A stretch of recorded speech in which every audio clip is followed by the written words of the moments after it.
Everyone, good evening. আজকে হচ্ছে আমাদের ফুচকা পার্টি। সন্ধ্যে সন্ধ্যে আমরা এখন জমিয়ে বসে পড়েছি ফুচকা পার্টি করার জন্য, ফুল ফ্যামিলি সবাই মিলে একসঙ্গে।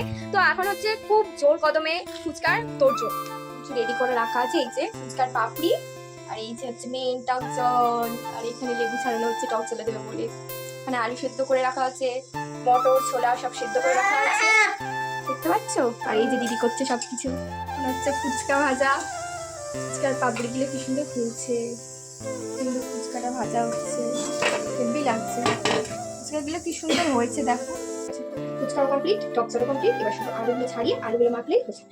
আলুগুলো এখন কটকট করে আমি ছাড়িয়ে নিচ্ছি। মোটামুটি 3টে আলু হয়ে গেছে, আরেকটা আলু ছাড়ালে আমাদের হয়ে যাবে। কিছু একদম রেডি হয়ে গেছে। এই টক জল, এই হচ্ছে আলু মাখা, আর এই হচ্ছে ফুচকা। তো তিনটেই দেখতে কিন্তু দারুণ হয়েছে, আর তিনটেই খেতে কিন্তু দারুণ হয়েছে। আলু মাখাটা তো পুরো দোকানের আলু মাখার মতো হয়েছে, টক জলটাও সেম, দারুণ হয়েছে প্রত্যেকটা। আর ফুচকাগুলো টেস্ট কিন্তু খুব ভালো। এই ফুচকার পাপড়ি ফুচকার টেস্ট আমার তো খুবই ভালো লাগে। আমার ফুচকা রেডি, এবার আমি খাবো ফুচকাটাকে।